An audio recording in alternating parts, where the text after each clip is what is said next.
Hello, our group is going to be covering analyzing text data, which is chapter 4 of data analysis with large language models. The topics that we will be going over include an overview of analyzing text data. We will then cover three important types of text analysis, including firstly, classifying text, followed by information extraction, and then clustering.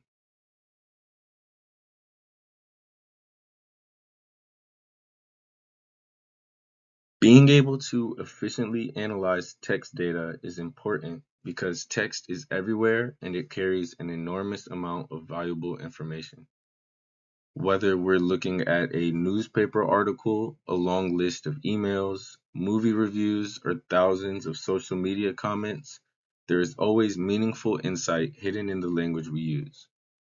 The challenge is that the volume of text we generate every day is far too large for us to be able to process manually.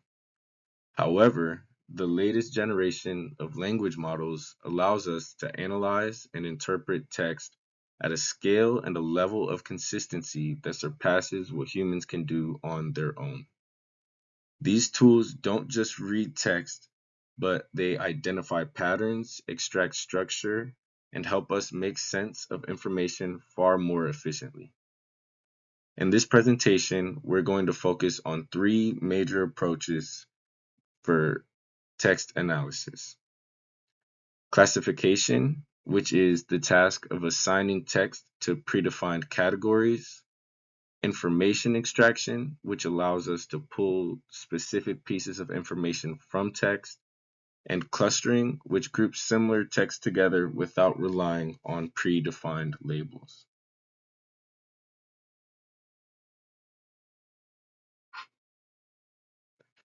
Classification in text data is the process of assigning a piece of text to a predefined category based on its content. The main idea is that by training a model on labeled examples, it can learn the patterns that distinguish one category from another. Once those patterns are learned, the model can generalize and make predictions on new, unseen text. For example, if we train a model on movie reviews labeled as either positive or negative, it begins to recognize the kinds of phrases, tones, and word choices that correspond to each opinion. After training, the model can take in an unclassified review and output the label it perceives fits best, whether it is positive or negative. If a model can accurately classify text data, it is simple to analyze the results. Consider if a model processes thousands of reviews and determines that 90% of them are positive. That gives us a strong indication that the movie is well received. Because the model can analyze much larger amounts of text than we could do manually, it can provide a clearer, more reliable consensus than we would be able to form on our own. Information like this can directly influence decisions, such as whether you might want to go out and watch the movie for yourself.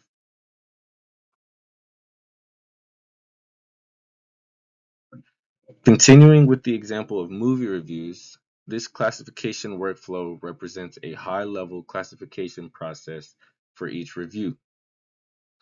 Firstly, for each review, we will generate a prompt that contains the review with instructions describing the classification task. Then the prompt will be given as an input to the language model. The language model will then output the classification result. For the case of movie reviews, the result would classify that the review was either positive or negative.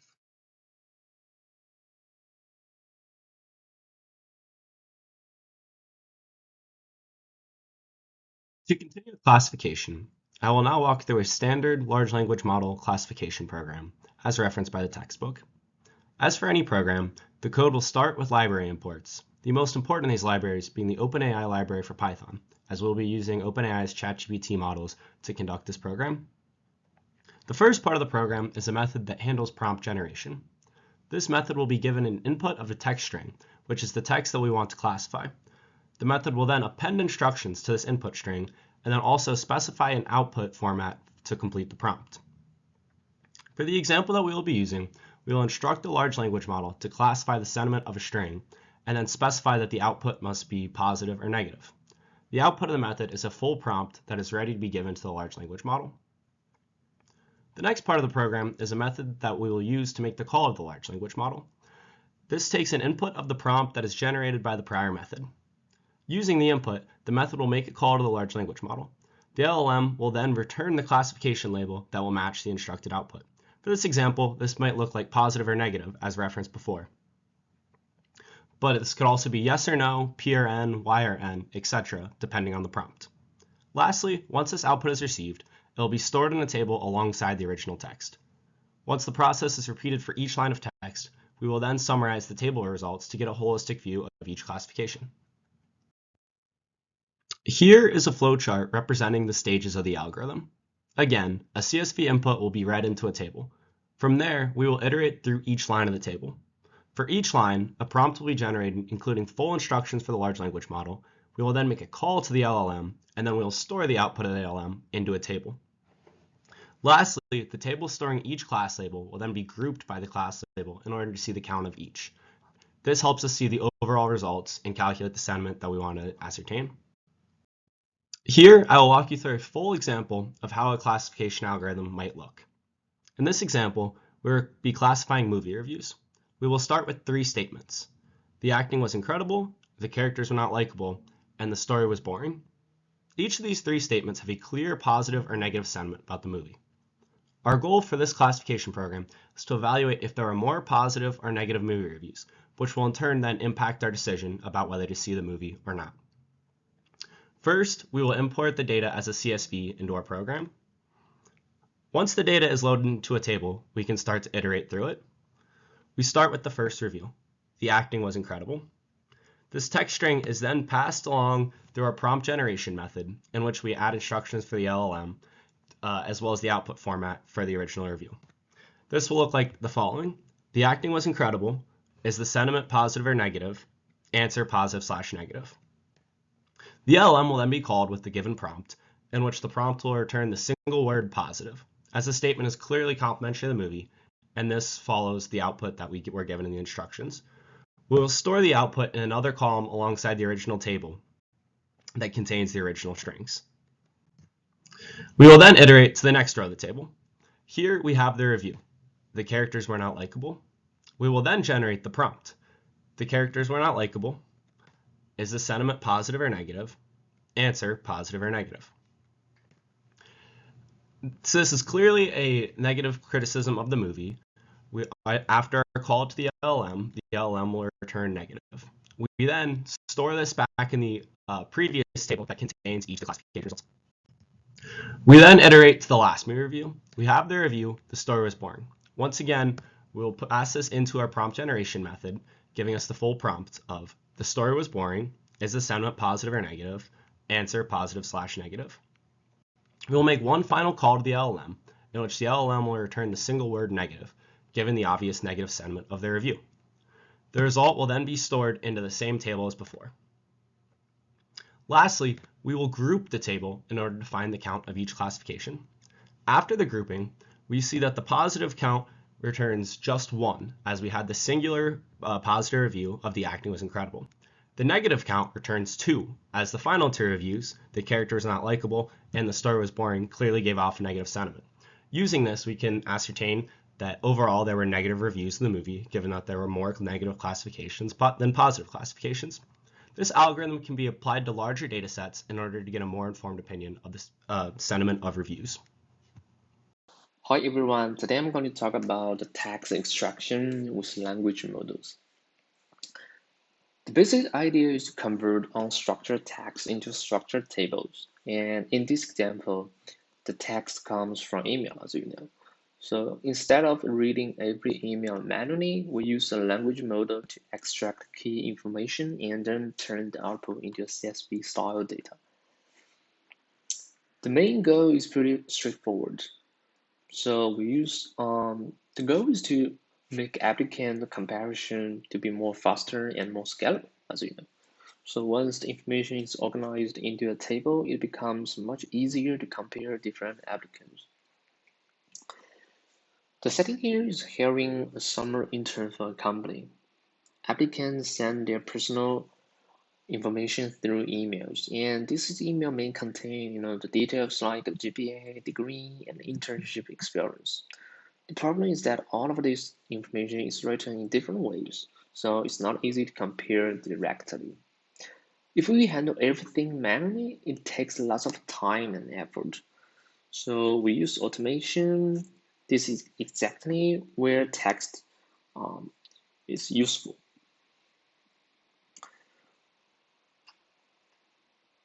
So we treat each email as text document, and for each email, we extract a few target attributes, such as applicant's name, GPA, and degree.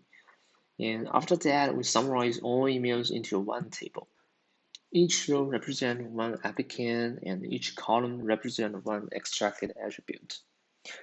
This gives a structured data set that is much easier to analyze than raw emails. For prompt design, the prompt need to tell the model exactly what is to extract and how to format the answer.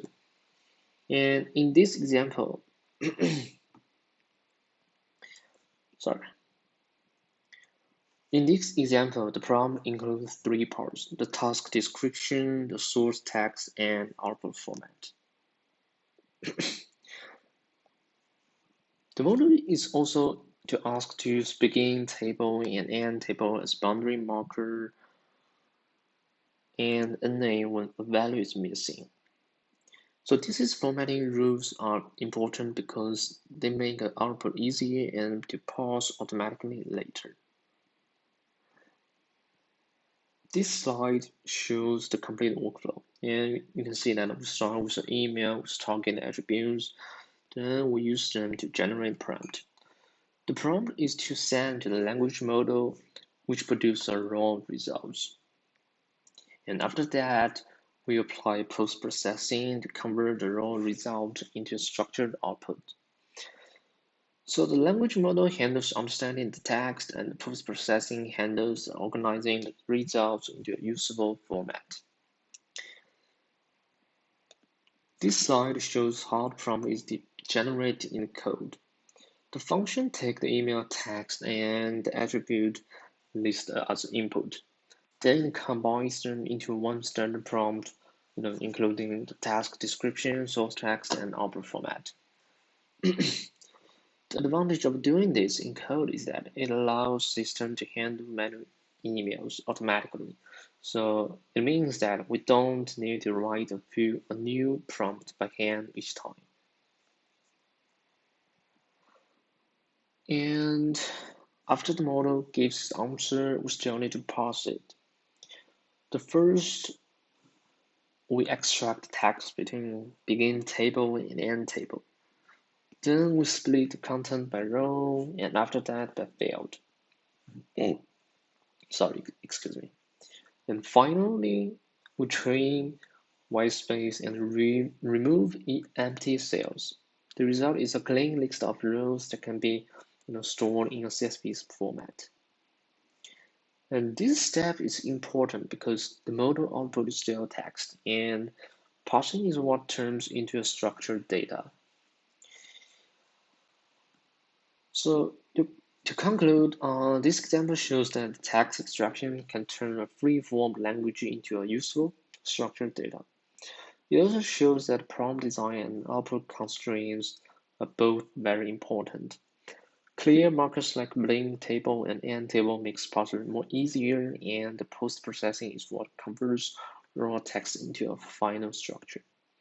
So overall, the combination of the language model is simple parsing rules, and simple parsing rules creates an effective pipeline for information extraction. And that's all. Thank you. Hi, I'm Nathan Hunter. I was tasked with doing section 4.3.4 and 4.3.5.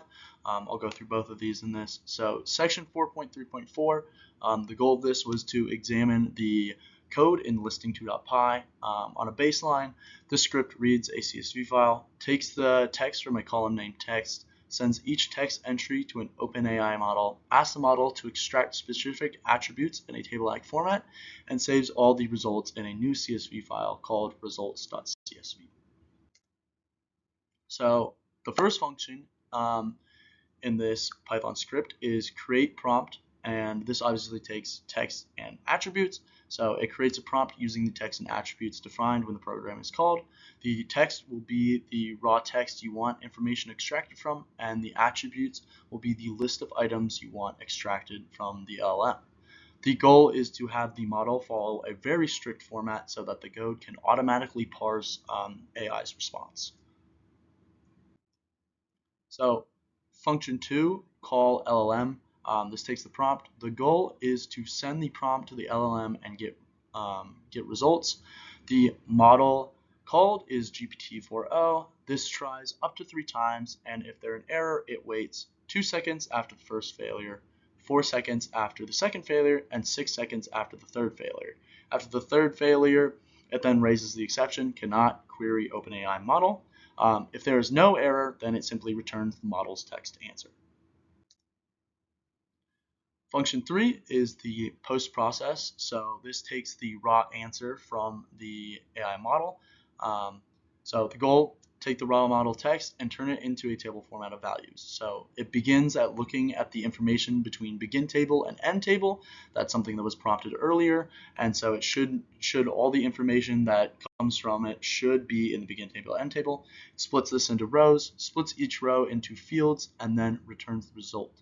There is a possible error if the model does not follow the exact format or if what it returns is empty. We'll see some of that later. So function 4 is the extract rows. This takes the text and attributes. The goal of this is just to have a full pipeline to call all the functions created above.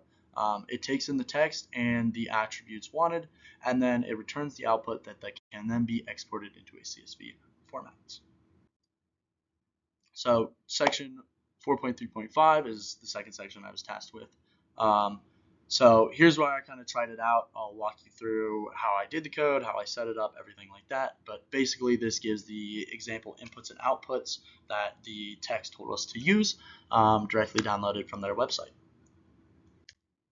So first, we'll start with setup. So I wanted to create a new folder for this, obviously, so I went through and I did that in PowerShell. So as you see, going to my documents, creating what I called it, the LLM extractor file. So I went through there, and then from there, I wanted to create a virtual environment because I wanted to kind of keep this separate so it could run independently.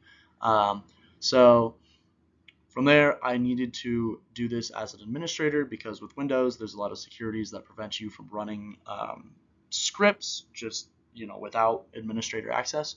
So there's the start there. PowerShell execution policy bypass Windows PowerShell. So that allows me to run it as a administrator and then setting up my virtual environment with the .vev scripts activate. From there, in the environment, I want to make sure OpenAI and Pandas are called because those 2 libraries we're going to use the most. So make sure those are installed. From there, we can actually get into running the program. So first, you need to set your API key. Obviously, here I have where I set it. So in the environment, I set the variable of OpenAI API key is equal to my key. Obviously, I've blurred this out because I don't want other people seeing my API key. And then running the actual script is very simple. Python listing2.py, biographies.csv, and then the name, age, city, in the exact format that was asked for in the text. Here are our results. So this is an example of one of the terminal results. You can see where it is. The first box is the text prompt that is being sent to OpenAI, so you can see exactly how it goes through. It gives the text source, and then it gives the extract the following properties. So both of those are being sent, and then it gives the specific instructions with begin table, end table, the exact instructions on what we want the AI to respond with. And then the second red box here we can see is the response that is spitted out by OpenAI. So that shows obviously the begin table, all the information, and then end table. Here's the actual CSV result. So we have our sergeant, or we have our columns with our name, age, and city. You can see that there was some sort of error that happened where it shot like just no information twice in rows 1 and rows 3. So I'm a little confused on that. But otherwise, it ran to our expectation where it took the name, age, and city. If there was no age or city, it could not extract it. But these are the results. So now we're going to talk about section 4.4, which is clustering text with language model. The basic idea is that we first turn text into embeddings, and then we use k-means to group similar text together. Now consider a real-life problem. So if we have a lot of emails, but we do not know the categories in advance, so normal classification is not a good choice. Instead, we can use clustering, which group text based on similarity without needing predefined labels. But clustering algorithms cannot work directly on text or sentences. They need vectors. So we're using embeddings. And embedding turns each text into a numerical vector. And a text with similar meaning should have similar vectors. To get these vectors, we used embedding endpoint instead of the chat completion endpoint. The embedding model takes a piece of text and returns a high-dimensional vector that captures its semantic meaning. When we process many text, API calls can sometimes fail, so we need add a retry mechanism. In this code, the program tries up to 3 times, and if it still fails, it raises an exception.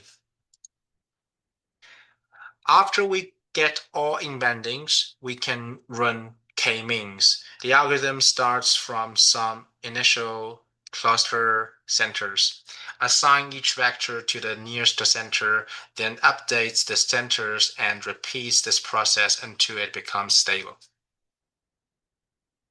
In the actual code, we use the k-means implementation from scikit-learn. We choose the number of clusters k first, fit the model on the embeddings, and then get one cluster label for each text. This slide shows the full workflow. So first, we read the text data. Second, we generate embeddings for each text. Third, we cluster those embeddings with k-means. Finally, we save the clustering result to a CSV file.